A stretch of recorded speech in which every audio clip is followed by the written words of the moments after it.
hablar. Entonces está con nosotros en esta mañana para nuestro querido público aquí de la Receta Médica de la Z, el doctor Esmelín Castillo Santana.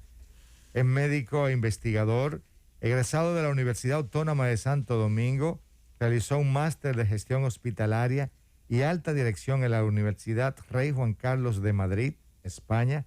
Posteriormente obtuvo el título de especialista en infectología y medicina del viajero en el mayor centro de investigación de salud de América Latina, la Fundación Osvaldo Cruz, Fiocruz, en Río de Janeiro, Brasil.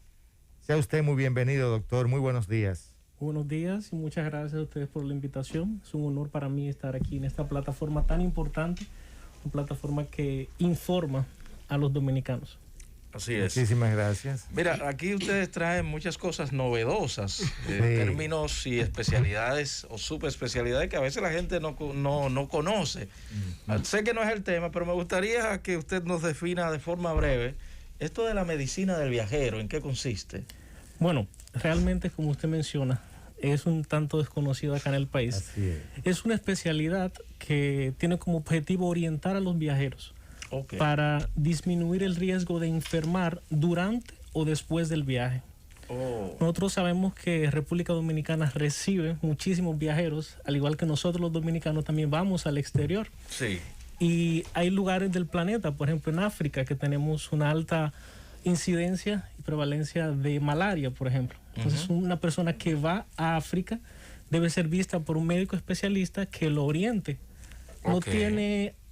No tiene una especificidad porque va a depender del paciente y del destino. O sea, las orientaciones van a variar en función del paciente. Si es un paciente diabético, un paciente hipertenso, un paciente que tiene cualquier otra comorbilidad, si un paciente que va a África, si un paciente que va al sudeste asiático, si un paciente que va a hacer turismo de montaña, si va a una convención, o sea, todo eso influye en las orientaciones que se van a dar. Algunas enfermedades son prevenibles por vacunas, se les recomienda que se vacunen contra esas enfermedades. Para las que no existen vacunas, pero hay medidas preventivas, se les orienta cuáles son esas medidas y todo eso. Y vemos que es muy importante esta especialidad porque ¿quién trajo la COVID-19 al país? Un viajero. Entonces, nosotros los humanos somos vectores, así como el mosquito Aedes transmite los virus, el virus del dengue, Zika, por ejemplo. Exacto. También nosotros llevamos las infecciones, los agentes, por así decirlo. Doctor, y en nuestro país esa especialidad, ¿quién la ejerce? Ya que reconociendo que somos un país turístico, es muy importante. Bueno, en República Dominicana es una especialidad prácticamente desconocida. Algunos infectólogos llevamos a cabo esta función aquí, de orientar a nuestros viajeros. Ok. Bueno, pero yo no sé cuál es el mecanismo que ustedes utilizan para ese tipo de orientación a los viajeros, porque decir que vamos, por ejemplo, cada persona que va a hacer un viaje va a consultar con usted en su consultorio. Sería bueno que fuera. O que fuera lo correcto. O si eso usted la hacen de una manera masiva a través del Ministerio de Salud, o cómo usted hace para poder llegar a la mayoría de las personas que van a viajar. Y en los hoteles también, doctor, identificar la historia clínica de estos pacientes. Bueno, actualmente solo está disponible en el sector privado. A nivel público, esta consulta no está disponible. Doctor, pero yo pensando, esa especialidad fácilmente deja morir a un profesional aquí en nuestro país. Porque usted habló mucho, habló de África. Claro está, sabemos que la gente busca... Es muy importante. Hábleme un poquito de eso. Yo sé que hay, donde tú menos piensas, hay un dominicano viajando, visitando, haciendo turismo. Háblenos un poquito acerca de la frecuencia de visita, entonces, de esas personas a la consulta. Estos pacientes realmente son pocos. Son personas que conocen a otras personas que han recibido este servicio, que han morado en el exterior, donde es más común, por ejemplo, en países desarrollados, en Estados Unidos, en países de Europa, y que por eso buscan el servicio. Pero siendo sincero, el dominicano común y corriente lamentablemente no lo usa. Inclusive nosotros cuando vamos a viajar ni siquiera contratamos un seguro. Nosotros compramos el pasaje y nos vamos. Y Dios que reparta suerte, como decimos nosotros. Eso es cierto. Pero con el paso del tiempo, con los medios de comunicación, con las redes sociales, pues vamos teniendo más acceso a la información. y eso hace que las personas pues vayan acercándose más a este tipo de servicios.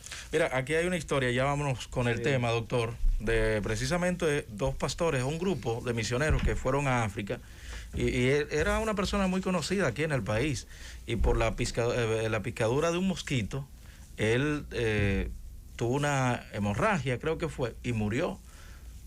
Por eso es que se debe tener ese tipo de orientación que dice el doctor. Vamos entonces con el tema, doctor, retorno seguro. Bueno, pero sí, súper interesante. No, y a propósito de que ya la ADP hizo un acuerdo con el Ministerio de Salud Pública y se aperturaron. Era para el 31, pero ya desde hoy se iniciaron las clases en las escuelas públicas de manera presencial. Así muy importante. Me imagino que con todas las medidas del lugar, en cuanto al distanciamiento, uso de mascarilla, lavado de las manos. Pero ¿cuál es su opinión, doctor, usted como médico infectólogo, viendo cómo se ha estado manejando la pandemia a nivel mundial y en República Dominicana? Hablábamos de un 27%, regresamos de unos días de asueto bastante largo, 4 días, vimos la conducta, el comportamiento de las personas en los lugares donde estaban de manera masivamente acudiendo, y la apertura de hoy, justamente, de la docencia vía presencial. ¿Cuál es su opinión al respecto? Bueno, la pandemia es un fenómeno dinámico, no es estático. Entonces, asimismo, las medidas que se van adoptando deben ser a medida de lo que vamos viendo. Como usted muy bien dijo, nosotros estamos regresando de un fin de semana súper largo. Sí. Y dada la realidad nuestra, como vimos que se comportaron la mayoría de los dominicanos en este fin de semana largo, pues es de esperarse que haya un aumento de la positividad. Tenemos que estar pendientes. ¿Qué pasa?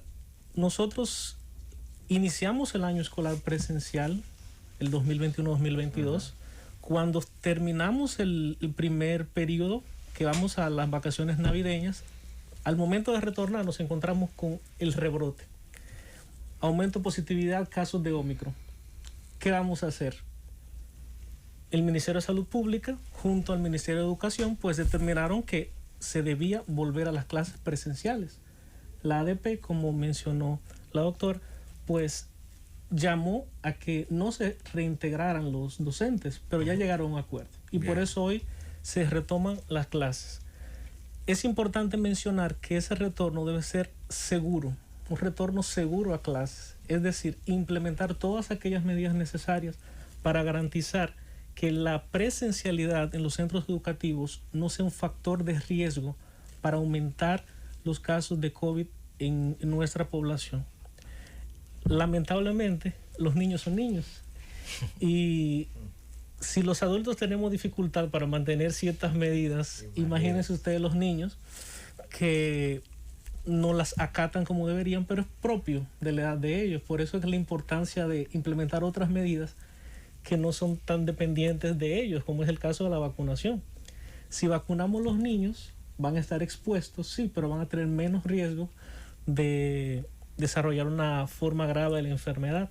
Entonces, me parece que estamos tomando medidas de acuerdo a nuestra realidad, porque tenemos que adaptarnos.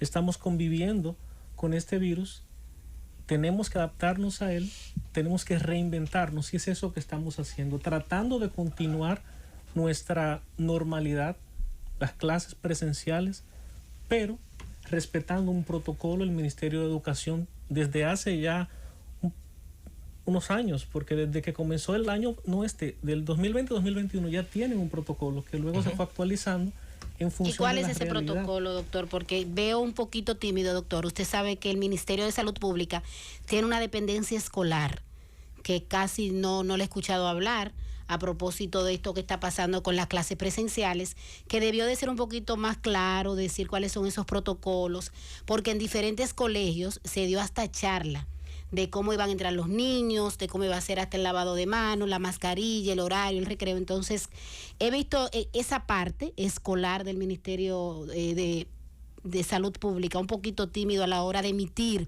las comunicaciones para las clases presenciales. Existe un protocolo general de retorno a las aulas, así se llama. Es un protocolo que no es nuevo. Desde el año escolar anterior, 2020-2021, ya se está aplicando. Pero como dije, a medida que las cosas cambian, pues nosotros tenemos que reinventarnos. Y ese protocolo fue actualizado.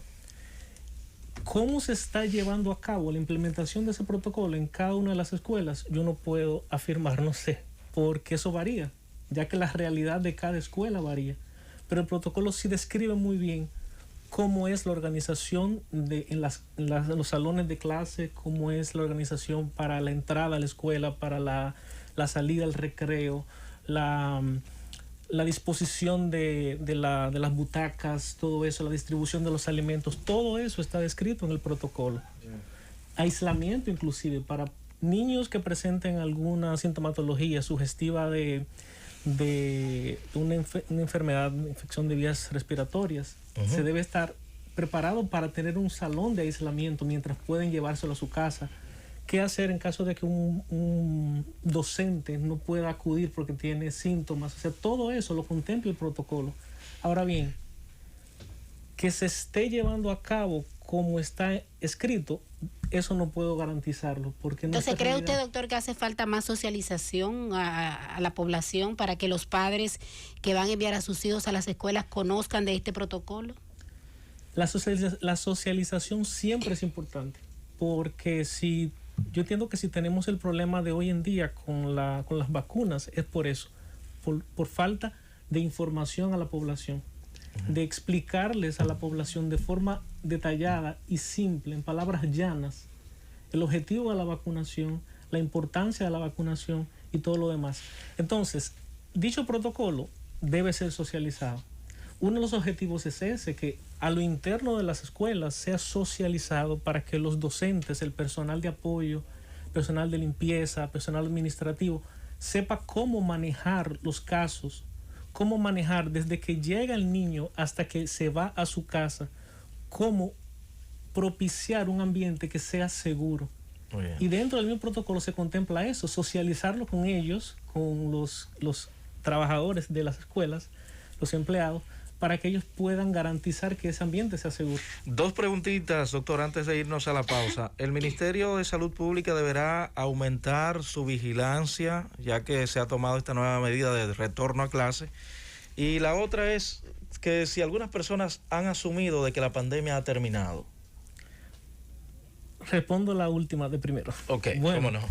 Por la flexibilidad que vemos ahora, la relajación en las medidas, pues sí, parece que la población entiende que la pandemia está terminando. Vemos personas que ya no respetan el distanciamiento, que no utilizan mascarillas, que entienden que porque ya estamos vacunados, un gran porcentaje de la población está vacunado, pues ya estamos protegidos y que ya podemos dejar de utilizar las otras medidas, higiene de manos, distanciamiento, evitar aglomeración y todo eso. Pero no es así. O sea, a pesar de estar vacunados, debemos continuar porque el virus todavía está por ahí circulando. Yeah. Y hemos visto con Omicron eso, que personas que ya habían tenido la infección pueden reinfectarse. Personas que están vacunadas también pueden tener una forma, es leve, pero es una forma de la enfermedad. La OMS dice que pueden surgir otras variantes. Usted habla del tema leve, doctor. Sin embargo, eso es relativo. En la semana última en República Dominicana, el último boletín reporta 20 fallecimientos. Así mismo es. Por el COVID-19. Entonces, sabemos que lo que entendemos es que no solamente el Omicron está circulando en República Dominicana. Hay muchas variantes. Son muchas las variantes que sí son más agresivas. Entonces, quizás por eso, esas 20 muertes están relacionadas no al Omicron, sino a otras de las. Y de esas personas que han muerto tenían sus vacunas porque tienen otras comorbilidades, diabetes, hipertensión.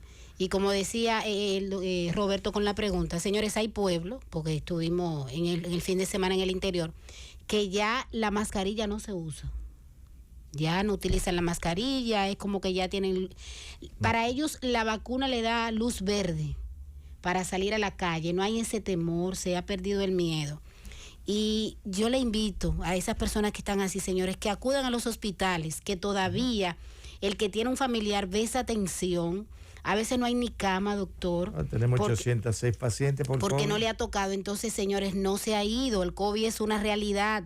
Vamos a mantener las medidas de bioseguridad aún estemos vacunados. Vamos a hacer la pausa. La segunda usted me la responde de regreso y también conversamos con el público. Cundo.